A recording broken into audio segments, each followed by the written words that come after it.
What's up, boss? This is Abraham's wallet. We span the gap between the austerity of obedience to God and the prosperity rising from faithfulness. Run your home and your dough like a biblical boss.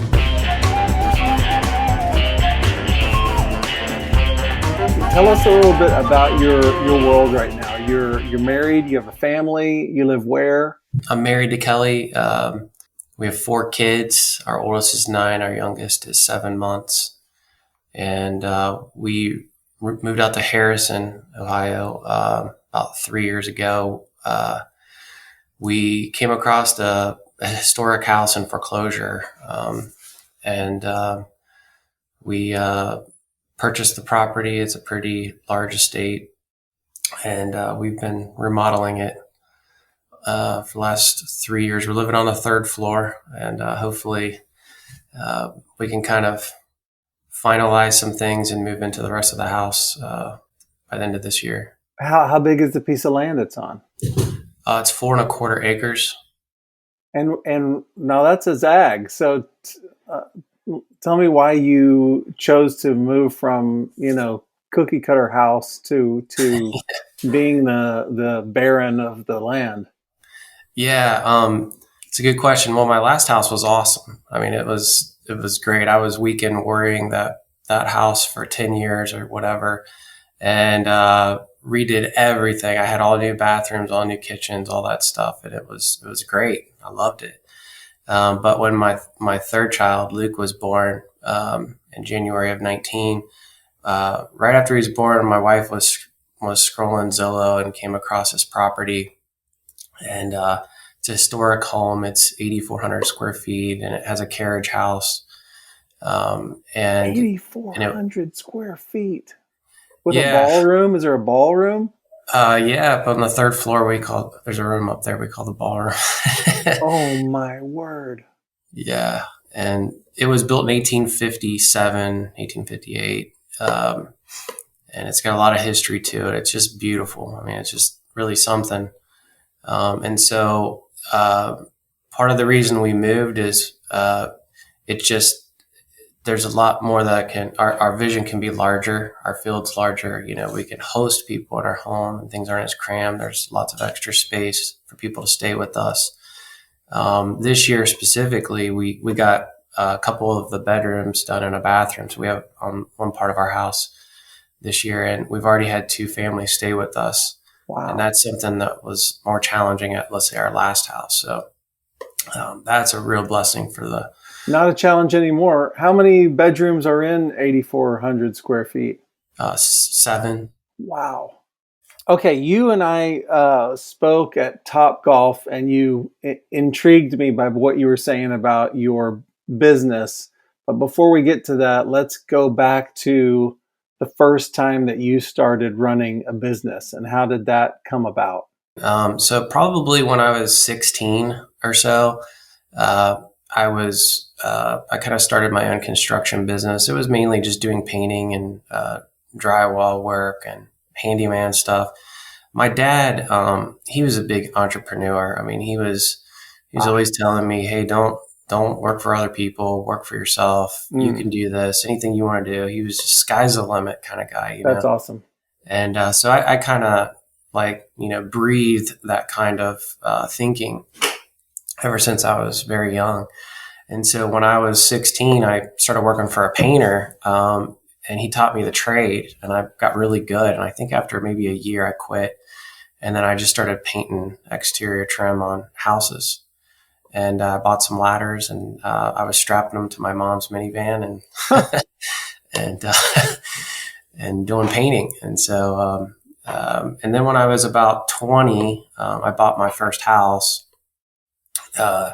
And that was right before the residential crash, recession, when pretty much anyone could get a mortgage. My dad was shocked that I could actually get a mortgage. I think I had 2% down or something like that. I was a loan officer in those days, and we would write mortgages that were 103% of loan to value, so that you could buy a new house and get cash out on the closing Oh yeah. day for improvements on your new house that you didn't pay Yeah. any money for. I think I went to closing with $1,500, That's amazing. and that was for the closing cost or something like that. Right. Nothing for the house itself. But yeah, that was really where I launched, really digging into construction. So I bought that house, I gutted it. I was doing a lot of things for the first time: electrical, plumbing, extensive drywall. I really wasn't like a good finisher at all. I was terrible. So I had to learn how to be a finisher, tile work, all that stuff. There's a lot of firsts in that project. And I guess it took me maybe about a year and a half to remodel the whole thing. Okay. And that was where I really got my education in construction. And then, so since then, that kind of launched me into my 20s, where I was just doing all kinds of different construction stuff. I was kind of a one-man show. Occasionally I would have help that I would hire to help me here and there.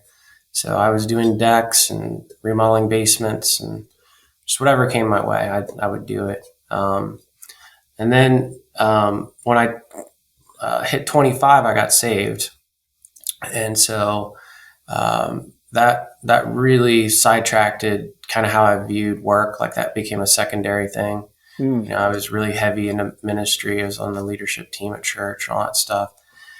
And so I always viewed like, my work is just a means to an end. It was like, I just do this thing and it helps me in my ministry, or, that sort of thing. It was non-spiritual to me. There was no spiritual implications of work. I'm very familiar with that worldview. Yeah. But in 2010, so I was somewhere around 32, I finally met my wife, or found her. Business started going really well. I ended up, I think there was like 5 guys working for me at one point. And so I was doing all kinds of work. It was great. I was thriving, providing well. But there was this, I was really struggling because it was like, I didn't feel as spiritual. I think that's the best way to say it. You know what I mean? Like, it's like, Totally.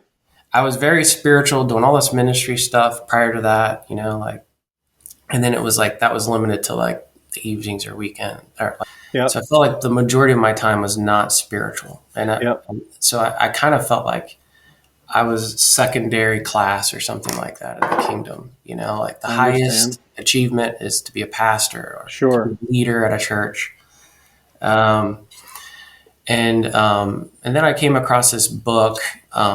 It's called Marketplace Christianity, Discovering the Kingdom Purpose of the Marketplace. It's by Robert Frazier.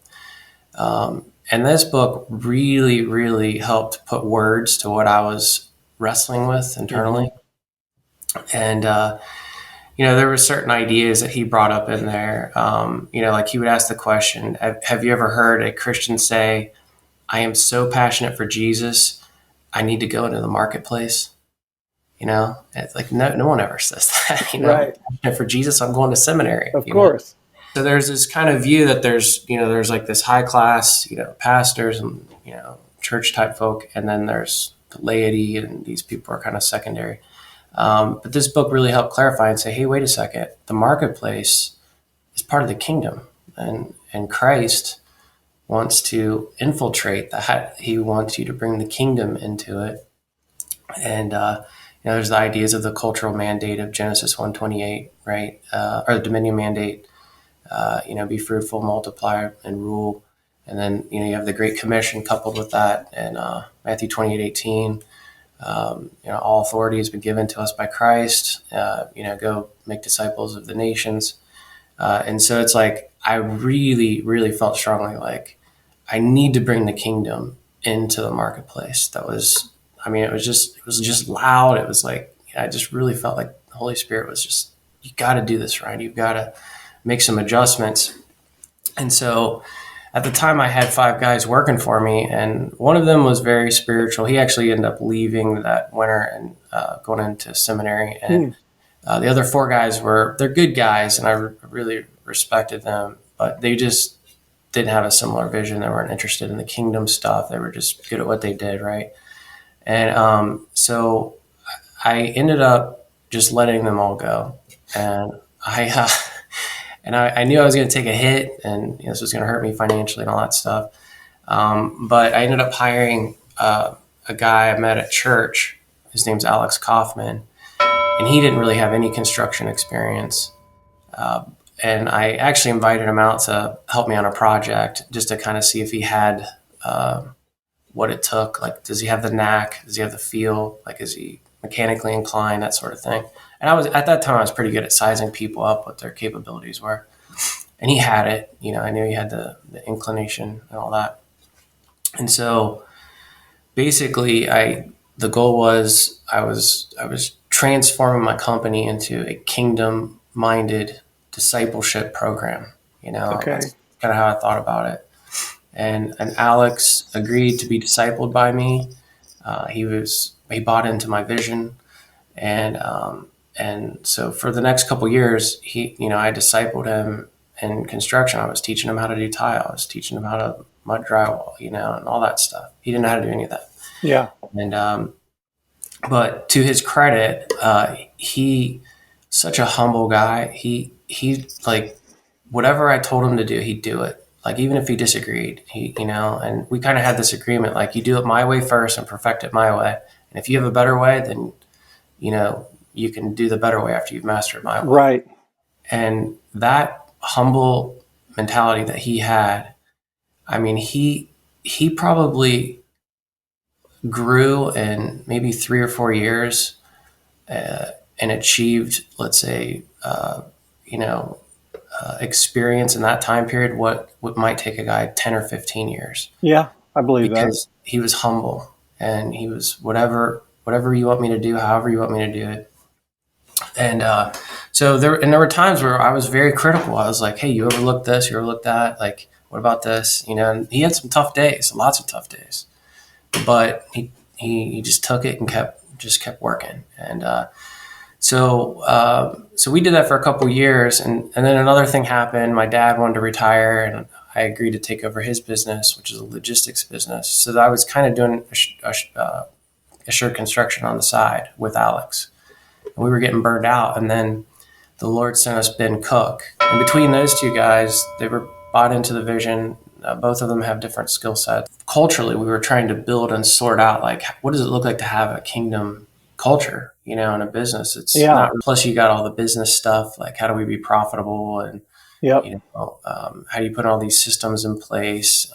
It's easier with a one guy kind of thing, or one guy and a crew following him than to have kind of 3 chiefs. So we were sorting out a lot of, like, delegating positions. We kind of had a brainstorm whiteboard thing, like, who are we? What do we value? And what kind of culture do we want to build? And the first one was teachable. Everyone's, able to hear a rebuke from someone or hear a different way of doing things. A lot of times there's a lot of competitiveness in construction where it's like my way, the highway. So we are all teachable. And also when bringing in new guys, like, hey, if you're not teachable, we're going to hate you and you're going to hate us. So we only want teachable people to come in into our culture. Number 2 is kick. So we wanted a kind of a competitive nature to people, a hustle. We wanted to bring in guys that work with us that are, like, thinking of the next thing that needs to be done, or, hey, we're hanging up this board, the guy grabs the screw gun or whatever. It's like a step ahead, not someone just standing around watching and it's kind of reactive. We're a crew that gets the job done. And then we wanted people that are like grow or die. If someone's uninterested in being discipled, they're not interested in growing personally, being challenged, like wanting to better themselves, then, this is not a good fit. We're not, we're just not interested in kind of a consumer, kind of indifferent type of employee or teammate. Let me interject on that grow or die thing, because even what you're saying about discipling your employees. I mean, that's it can be potentially explosive language, and it sounds very challenging to people. Think, whoa, whoa, whoa. I mean, I'm just trying to run a successful business here. But to add another layer of that into it, let me just say, by way of explanation, every outfit, whether it's a nonprofit or it is a corporation, we all have a culture that we are putting forth. There's something that we're protecting. There are lines, whether they're articulated or not, that when you step across that line, everybody goes, "Hey, what are you doing?" There are values that we hold, and there are cultures that every organization has. Now, if you haven't taken the time to articulate them, then everybody's wandering around, and you only really know when you cross the line, and you get your hand slapped. And you go, "What just happened?" But every organization is discipling people, and the best example in my town, because everybody knows this example, is Procter and Gamble. There is a type of person that works at Procter and Gamble, and if you are not that kind of person and you somehow get hired, eventually you will become that kind of person, because the workplace environment is so much of your life. It takes so much of your energy and your mind space, and by virtue of getting a paycheck, you naturally want to please the people that you're with. So whether you like it or not, it's kind of like education. Whether you like it or not, it's a discipleship environment. That's so right. Education, where we put our kids in school, that is a discipleship environment we're putting them into. Your workplace, and if you're a business leader, you have a discipleship environment. Now, this is my experience in my lifetime, most Christian leaders, as you said, we saw the workplace as an unholy necessity and didn't see any value in it. But the realization I hope that we're coming to broadly is that this is a massive opportunity to create people, and to create people who are practical followers of Jesus, not just okay, I believe these spiritual things. Okay, now let's get to work and do the stuff. And you would say, no, the way that we bang these nails in and the way that we finish off this drywall is it has a one-to-one relationship with your discipleship of Christ. They're the same. They're in the same vein. Right. And I think it's very exciting. I know that this might be like new information for people to hear, but I think it's very exciting. It's one of the things that you get so deeply that really turned me on to wanting to hear more from you. You really get the fact that the workplace is a discipleship environment, and it can be done. And you can create vision inside your company that is, hey, I want to grow you up. You don't have to be a believer to work here, but you have to know that when you come here, I'm going to start steering you this way because I'm in the people building business. So anyways, I just want to say that about your value of everybody's here to grow. There's no space that's neutral.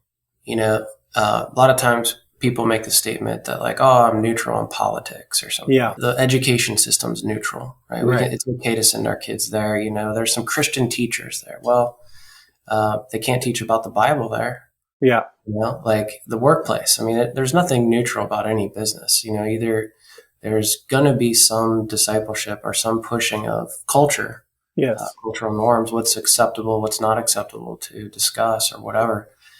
And so that's and I think one challenge that I don't know if we could really get into it or I can help with this, but it's like, I know how I could do this with my construction business. Because I controlled everything and it was kind of rebuilt from the ground up. Someone who has a business that's already established with, 15 employees, like my logistics company, that all of those employees have been with the company for 30 years. Those are people my dad hired. So, pushing the culture towards like discipleship or like Christ focus is more challenging. It's more subtle. I'm pushing things that way, but it's not as aggressive, if you will. A lot of times when the Lord pressures us and like puts something on our heart strong and it's like a little scary and we're like, oh man, should I do that? I'm going to take a hit on my revenue. How's this going to affect my family? But then it was like, oh, the Lord provided and gave me this opportunity with my dad's business to supplement that. So then it's like almost like it was just like a short time period where I was not making as much money. Then it was like, oh, okay, now I'm making the money that I was making prior, and then the other really, really sweet thing about it is it put me in a position to where once Alex and Ben like were really running the companies from in a very solid way, it was like it was an easy decision for me to like give it to them, So I'm still 10% owner, but I just gave them 90%, and now these two guys are they're providing really, really well for their family, way more than they had ever made in the past. That's amazing. And they're growing. And for me, that's like, it's just a great story. Like it's like what was on my heart and it came to pass. Right. And you made disciples who not only have hopefully the Lord's heart for the work, but they're also good at the work, and whoever they're hiring or working with, they now know how to do what you did with them, and they can reproduce what you've done. They're probably better than me now. That's great. That's the goal. So, I'm just so proud of those two guys. Like my ceiling was their floor. They just kind of picked up and just kept moving the needle, and it's been hard. I mean, don't get me wrong. It's like there's been ups and downs and sure, different things. But each year we've learned more, we've tweaked. It's like this slow progression, getting better and better. I talked about Alex Kaufman on this podcast before because I had met up with him and then told Mark about him. And he seemed like some crazy warrior from another country who had come in from the mountains and had his long dreadlocks, and he's a burly guy, and he was full of life, and tells me about his giant family, and he's a really great guy. He's a John the Baptist type guy. Oh, that's my kind of guy. Like he's just rough, and he gets in there and he's like, he just gets the job done. Like he's just a tough guy. And I really admire, his heart and like what he's doing with his family. And he has 11 kids. And just the other night we were hanging out, and he's like, "Yeah, my wife Amber and I were thinking about having 2 more." I was, and this is right after kind of saying, they're just getting their heads above water with their youngest baby, right. Like, he's like, all right, let's bring on some more. Right. Once they fit one into the system, it's time for a new one. Yeah. Well, God did you a favor when he brought him along, and he also did him a favor by providing you as a mentor. So you were walking through 5 values that you identified, and you were on the 3rd one when I rudely interrupted. Yeah. So we just spoke about grow or die. Number 4 was others first. So the heart of this is like when we're in a customer's home, we're there to serve them. We're there to think about what's the state of this family? Like, how are things going with them? Like, how do they view contractors coming in their home and tearing out a big wall, and how do we serve them as a servant mentality? We try to refrain from making harsh judgments of each other, and give grace, right? We try to view things from each other's perspectives. It can't be just a selfish kind of like, hey, this is about me, and if this isn't working out for me, I'm walking or whatever. So, and you've told me stories of clients who were nervous about having people tromp through their homes, and were impressed at the heart that you guys brought in, which is not what people expect when construction guys are coming into their home. That's right. Most people expect rough guys taking breaks all the time outside, smoking and cussing and all this stuff. I remember I was down at Longworth Hall working on a Pifio remodel Yeah. years ago, and I was there real late. I was building this sound booth for like the producers there, and it was like 10, 11 o'clock at night, and someone came down from upstairs, and I didn't know there were people up there, but my crew and I were there working, and we were talking and stuff, and she came down, this lady, and she's like, "Hey guys, I just let you know, I hear everything you guys are saying and doing." And I'm like, "Oh, really?" Oh, and she said, "But I just wanted to, I've heard your whole conversation and just kind of what you guys are saying and all that." And she said, "It's really refreshing, to just hear like the positive attitude you guys have, and just that you're not down here cussing and like being vulgar and all that stuff." And to be honest, I was kind of offended when she said that to me, because I was like, "Man, you have such a low view of contractors, like, you know." I do But understand. I appreciated her saying that, because it was like, oh, so this is what the world expects Mm-hmm. from contractors. And so that was one thing that I had in mind when I was restructuring my company. I was like, I want to exceed customer expectations. Like, I don't want, if anyone thinks that when they experience Assured Construction, they're going to be blown away, I just want to blow them away. And That's great. And there's comments like, we didn't want your guys to leave. The way you all were with our children and engaging with our children was just so heartwarming. And we just felt like you guys were part of our family. Wow. Things like that. And, and we're known to pray for people on the spot and, encourage people. I mean, we're not, you know what I mean? We're looking for spaces to just love them.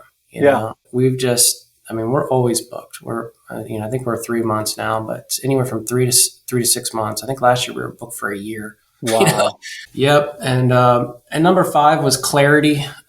This one was added last because we kept having miscommunications. Hey, clarity needs to be very top. And when we talk to customers, we need to be very particular on how we talk, and maybe document it and repeat that. That way, we're not constantly in this state as, well, I thought you said this, or no, you told me this. Well, dang it, I guess I did tell you that. I didn't think about this. So we're trying to be very careful with our words. So you gave most of Assured Construction to Alex and Ben, and then what did you do? Did you then go lay on a hammock? A little bit. I'm not as engaged in the day to day as I was after that. My main position is visionary, which is part of the EOS system. Are you familiar with EOS? Mm-hmm. Yeah. So it's, for those that don't know, it's the Entrepreneurial operating system. Gino Wickman, who wrote the book Traction, came up with it, and he's got this whole organization of EOS implementers that help install these operating systems in businesses. And is your work in the logistics company, is that the lion's share of your time now? Yeah, that's my primary job. So I'm director of technology there, and I'm essentially managing a programming team. I'm at home all day with my family. That's amazing. I have breakfast, lunch, and dinner with my children. I'm able to be there to support my wife. I envision you on video meetings while you're roller skating around in the ballroom, and you have headphones on, and you're going, yes, more of this, less of that, good coding. Get that to me by Tuesday, while you're spinning around in roller skates. That's what I see. Yeah, that's a possibility. I haven't thought of that one. Well, I really appreciate your perspective on creating a kingdom culture in your work. And I'm just thinking about the people who are listening to this and going, okay, that sounds kind of exciting, that I could take the simplest business and infuse kingdom culture and help develop. Even if you've got 16-year-old part-time workers, you can still be developing kingdom values in them and having influence in their lives. But what would you say? I mean, the kind of most intimidating thing I think about your story is that you started at 16 and you started doing your own things, so you have a lot of experience behind you. What about somebody who they're working a normal corporate job, and they're starting to think, for the freedom, for the influence that I could have with others, the sort of cultural freedom. For instance, your company, you're free to pray with a client when there's an opportunity there. If you worked for Joe's Construction, that would not be cool, because you'd be representing the ownership, right? So when people kind of look at the opportunities that owning a business affords them, and I think, well, I know for a fact there are more and more people that are considering moving from a stifling corporate job, which might have its own political slant, it might have its own anti-religious slant, who knows what, and people think of going off on their own. What are your first thoughts of advice for anybody who's thinking of going on their own to start a business? First of all, I would say, what does the Lord want you to do? You have to go to the Lord and you have to say, God, I'm in this spot, right? And there is a kind of an idea in Scripture that He wants us to work where we find ourselves. That's right. And if the Lord says, I want you here, I want you in this job working for this company, I know they're pagan and they're antichrist or whatever, then you need to view yourself as like, hey, I'm a missionary here. Where can I, Lord, give me something that I can change? Maybe it's just the littlest thing. Maybe it's the thing is the Lord wants you to remember all the names of everyone's spouse and children and check up on all of them, and say, hey, how's your son doing? Maybe it's you take a break and at lunchtime and you pray at your desk, right? What can you do? What can you get away with there? And right. You know what I mean? How do you keep your mind on the Lord throughout the day? Are you able to listen to worship? Whatever it is, I think the thought is just do what you can and don't try to do everything. That's one thing that's, I think a lot of people get it feels like a heavy burden. Oh my gosh, how am I supposed to do all this? And, it's no, just one little thing, 1%. Can you change 1%? So let's say the Lord wants you there. Maybe He long-term wants you to start your own business, or maybe He wants you to, a lot of guys I know are buying real estate on the side or something like that. So maybe you could do a side hustle that's manageable, that you have margin for, right? So you build something and water it, maybe for the next 5 years. And then you're like, oh, you know what? Now I can walk away from this corporate job. Right. I don't have much control over much influence.